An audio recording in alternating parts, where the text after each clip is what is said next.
जय जगन्नाथ बंधुगण आज आम जानिबा 18 मई 2024 शनिवार दिन द्वादश राशि राशिफल विषय रे। एही दैनिक राशिफल चंद्रंक गोचर गणना को नहीं आधारित एवं चंद्रंक गोचर गणना आम जीवन रे बहुत प्रभाव पकई थाए। तो आसंतु सर्वप्रथमे जानिबा आजिर तिथि और राशि नक्षत्र विषय रे। आज होची 18 मई 2024 शनिवार बैशाख शुक्ल पक्ष दशमी दिवा 11 घंटा 24 मिनिट गते एकादशी। आज उत्तरा फाल्गुनी नक्षत्र रात्र 12 घंटा 24 मिनिट गते हस्ता नक्षत्र। आज कन्या चंद्र अहोरात्र। आजिर सांवत्सरिक श्राद्ध एकादशीर पार्वण। आजिर शुभ बेला प्रातः 5 घंटा 14 मिनिट रु दिवा 6 घंटा 7 मिनिट पर्यंत। आजिर सूर्योदय प्रातः 5 घंटा 14 मिनिट। आजिर सूर्यास्त संध्या 6 घंटा 26 मिनिट। आज वृष राशि पुरुष और धनु राशि महिला मानक घात चंद्र एवं वृष सिंह और कन्या राशि घात बार। आज कलमी शाग खाइबा निषिद्ध। तो बंधुगण आसंतु जानिबा आजिर राशिफल विषय रे। ता पूर्वरु आम चैनल को जो माने नुआ करी आछंती तळे थिबा लाल रंगर सब्सक्राइब बटन को दबाई आम चैनल को सब्सक्राइब करंतो ओ पाखरे थिबा घंटी बटन को दबाई ऑल रे सिलेक्ट करंतो। काहेकि ना आमे अपलोड करितबा प्रत्येक वीडियो रो नोटिफिकेशन आपण सर्वप्रथमे पाई परिबे। तो प्रथमे जानिबा मेष राशि विषय रे। आपणक षष्ठ स्थान रे चंद्रदेवंक गोचर आपणक कार्य रे सफलता प्रदान करिब। आपण निज बुद्धि बल और चातुर्य बल रे शत्रु मानंकु परास्त करिबे एवं संभावनार नूतन द्वार खोलिब। योजनाबद्ध भाव रे करा जाइथिबा निवेश आर्थिक सफलता प्रदान करिब। पारिवारिक जीवन रे आपणक संपर्क को सुदृढ़ करिबा एवं मानसिक विकृति दूर करिबारे पत्नीक एक गुरुत्वपूर्ण अवदान रहिब। परिवार सदस्यंक पूर्ण सहयोग प्राप्ति हेब एवं नूतन कार्य आरंभ करिबारे आपणको सहाय्य करिबे। पितामातांक आशीर्वाद और मार्गदर्शन रु आपण उपकृत हेबे। आर्थिक स्थिति मजबूत हेबाकु लागिब। शेयर मार्केट आदि रे निवेश लाभदायक सिद्ध हेब एवं स्वास्थ्य अवस्था रे पुराना रोगरु मुक्ति मिलिब। किंतु संक्रमणरु सावधान रुहंतु। आज आपण ओं हं हनुमते नमः मंत्र जप करंतु शुभ फल पाइबे। वृष राशि आपणक राशिरु पंचम भाव रे चंद्रदेवंक गोचर आपणको नूतन शक्ति एवं सकारात्मकता सहित आपणक कार्य क्षेत्र रे बड़ परिवर्तन आनिबार क्षमता प्रदान करिब। व्यवसाय विस्तार करबाको विशेषज्ञक परामर्श उपयोगी सिद्ध हेब एवं कार्य क्षेत्र रे विविधता आसिब।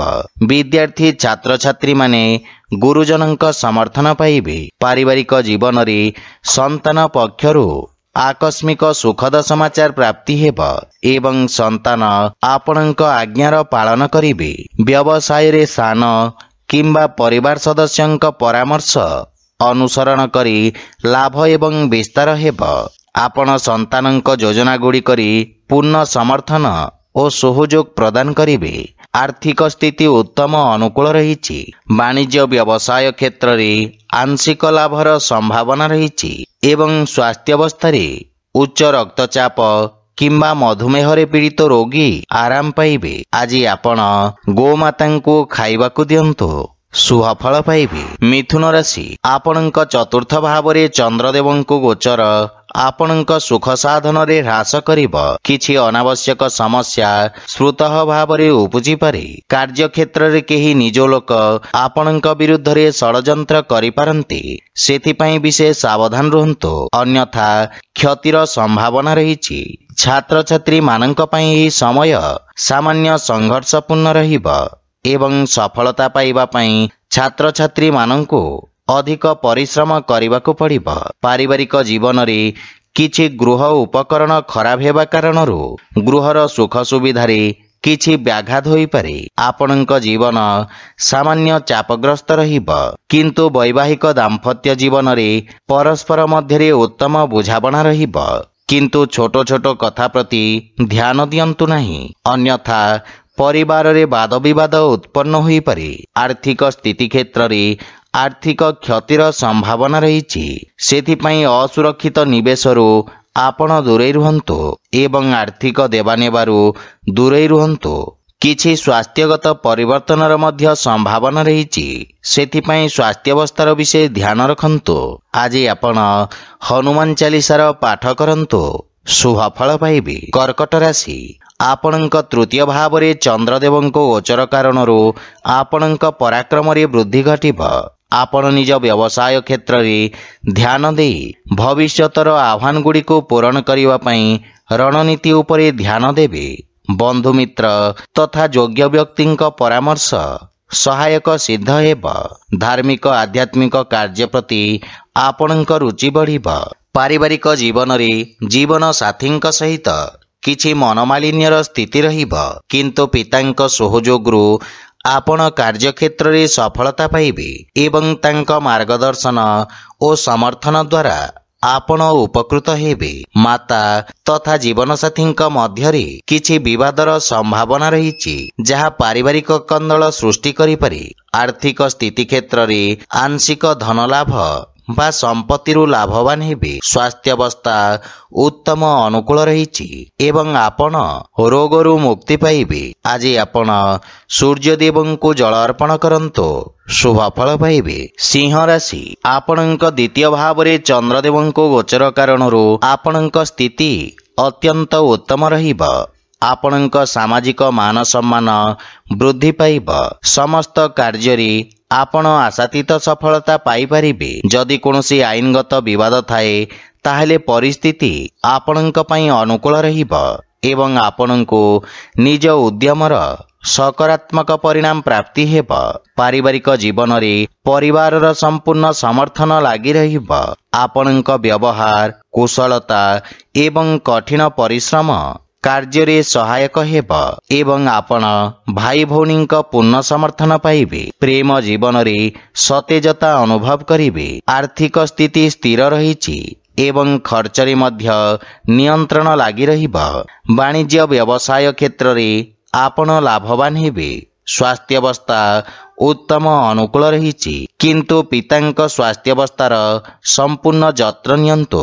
आज आपण गोमाता को खाइबा को दियंतु, शुभ फल पाइबे। कन्या राशि, आपणक लग्न भाव रे चंद्रदेव को गोचर गत किछि दिन धरी चलीथिबा संघर्ष परे आपणक व्यक्तित्व रे उन्नति आनिब एवं आपण विजेता परि समाज रे सम्मान बा प्रतिष्ठा पाइबे। विद्यार्थी छात्र छात्री माने निज भविष्यत विषय रे निष्पत्ति नेबार अवसर पाइबे एवं आपणक कार्य रे संतुष्टि मिलिब।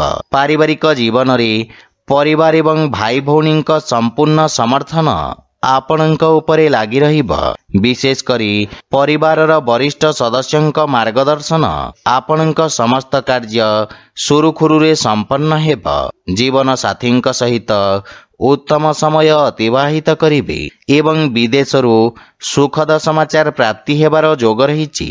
पारिवारिक संपर्क रे प्रगाढ़ता आसिब एवं आर्थिक स्थिति रे उन्नति हेब।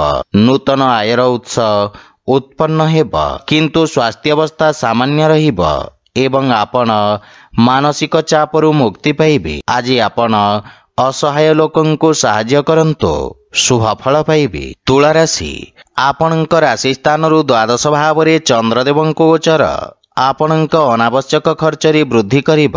आर्थिक अवस्था असंतुलित होई पारे। आपणक समस्त कार्य पूर्ण करिवा पई आपणको प्रयत्न करिबाको पड़िब। अलसुआ एवं असामंजस्य स्थिति आपणक कार्य रे बाधा सृष्टि करिब एवं आपणको इच्छाकृत सफलता अर्जन करिबारे विलंब हेब। पारिवारिक जीवन रे पारिवारिक खर्च वृद्धि पाइब। जीवन साथींक स्वास्थ्यावस्था को नहीं आपण सामान्य चिंतित रहिबे, किंतु भाई भौणींक पक्षरु पूर्ण समर्थन पाइबे। संतान पक्षरु कोनसी उत्तम खबर प्रसन्नतार कारण हेब। आर्थिक स्थिति दुर्बल हेब, सेतिपई अनावश्यक खर्च रे नियंत्रण बजाय रखंतु एवं शेयर मार्केट आदि निवेशरू आपण दूरे रुहंतु। मानसिक चाप ଆପଣଙ୍କ ସ୍ୱାସ୍ଥ୍ୟାବସ୍ଥା को प्रभावित करिब। आज आपण पक्षी को दाना खाइबाकू दियंतु, शुभफल पाइबे। बिछा राशि चंद्रदेवंक आपणक एकादश भाव रे गोचर आपणक कार्यक्षेत्र रे पूर्वरु करा जाइतबा किछि परिवर्तनर सकारात्मक परिणाम प्रदान करिब। आपणक आत्मविश्वास रे वृद्धि पाइब एवं निष्पत्ति नेबार क्षमता विकसित हेब।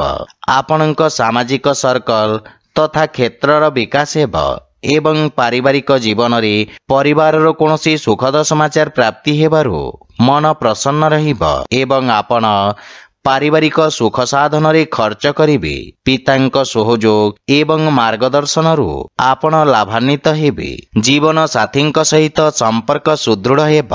आर्थिक स्थिति क्षेत्र रे सुधार आसिब एवं पूर्वरु बकेया दैथवा अर्थ आपण पुनः फेरी पाइबे। स्वास्थ्यावस्था उत्तम अनुकूल रहिब एवं आपण शारीरिक ऊर्जावान अनुभव करिवे। किंतु पितामातांक स्वास्थ्यावस्थार विशेष ध्यान रखंतु। आज आपण हनुमान चालीसार पाठ करंतु, शुभफल पाइबे। धनुराशि आपणक दशम स्थान रे चंद्रदेवंक गोचर हेतु परिस्थिति आपणक पई अत्यंत अनुकूल रहिब। कार्यक्षेत्र रे आपणक उल्लेखनीय प्रदर्शन आपणको अधिकारींक प्रशंसा पई योग्य करिब। कार्यक्षेत्र रे करा जाइतवा परिवर्तन गुड़िक आपणको सर्वोत्तम परिणाम प्रदान करिब। किंतु तरबरिया निष्पत्ति नेबा आपणक पई क्षतिकारक सिद्ध हेब। पारिवारिक जीवन रे पितांक मार्गदर्शन रे करा जाइतवा कार्य आपणको विशेष सफलता प्रदान करिब एवं पितांक सहयोग रु विशेष लाभ प्राप्ति हेब। किंतु सान भाई भौणी मानक प्रति आपण निज कर्तव्यर पालन करंतु। जीवन साथींक संबंध रे प्रगाढ़ता आसिब एवं प्रेम जीवन रे सुखद अनुभूति प्राप्ति हेब। आर्थिक स्थिति मजबूत हेबाकू लागिब एवं संचित धन रे मध्य वृद्धि घटिब। स्वास्थ्यावस्था उत्तम अनुकूल रहिछि, किंतु खाद्यपेयर विषय ध्यान रखंतु। आखिरे उत्तेजना किंबा मुंडबिंधार स्वास्थ्य समस्या देखा देई पारे। आज आपण भगवान गणेशंकु दुब अर्पण करंतु, शुभफल पाइबे। मकर राशि आपणक भाग्य भाव रे चंद्रदेवंको गोचर आपणक समस्त कार्य रे अग्रगति आनिब।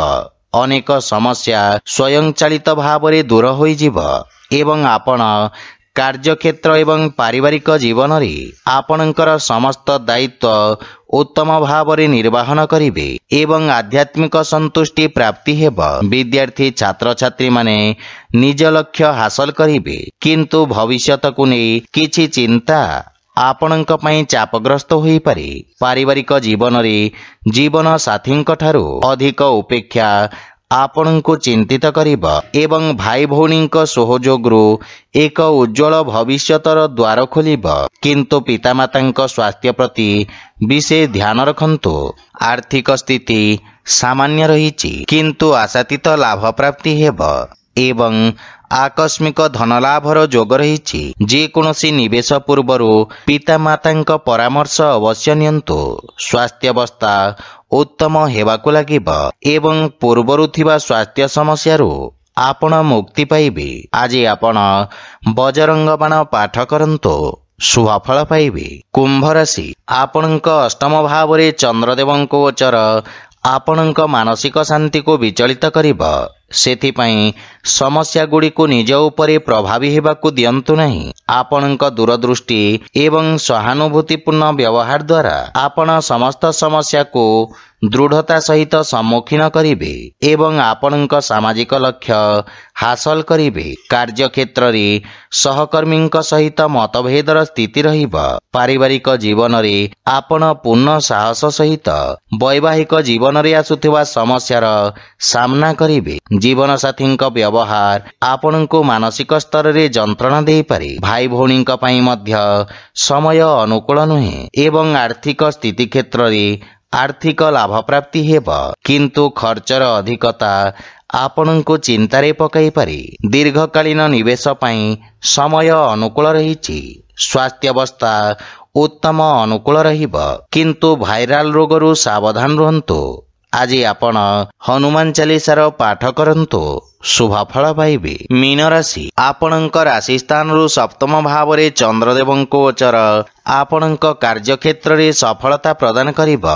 ଛାତ୍ରଛାତ୍ରୀମାନେ ଶିକ୍ଷା କ୍ଷେତ୍ରରେ ମନୋଯୋଗ ଦେବେ, କିନ୍ତୁ ଆପଣ କୌଣସି କଥାକୁ ନେଇ ସାମାନ୍ୟ ମାନସିକ ଚିନ୍ତିତ ରହିବେ। ଗୁପ୍ତ ଶତ୍ରୁ ଓ ବିରୋଧୀମାନେ ଆପଣଙ୍କ ବିରୁଦ୍ଧରେ ଷଡ଼ଯନ୍ତ୍ର କରିପାରନ୍ତି। ସେଥିପାଇଁ କାର୍ଯ୍ୟକ୍ଷେତ୍ରରେ ବିଶେଷ ସାବଧାନ ରୁହନ୍ତୁ ଏବଂ କାହାକୁ ନିଜ ଦୁର୍ବଳତା ବିଷୟରେ ପ୍ରକାଶ କରନ୍ତୁ ନାହିଁ। ପାରିବାରିକ ଜୀବନରେ ବୈବାହିକ ଦାମ୍ପତ୍ୟ ଜୀବନ ସୁଖମୟ ହେବ ଏବଂ ଜୀବନସାଥୀଙ୍କ ପୂର୍ଣ୍ଣ ସହଯୋଗ ପ୍ରାପ୍ତି ହେବ। ସକାରାତ୍ମକ ଚିନ୍ତାଧାରା ଆପଣଙ୍କ ଆତ୍ମବିଶ୍ୱାସରେ ବୃଦ୍ଧି କରିବ। ପ୍ରେମ ଜୀବନରେ ସମ୍ପର୍କରେ ପ୍ରଗାଢ଼ତା ଆସିବ ଏବଂ ପରସ୍ପର ମଧ୍ୟରେ ଉତ୍ତମ ସାମଞ୍ଜସ୍ୟ ସ୍ଥାପିତ ହେବ।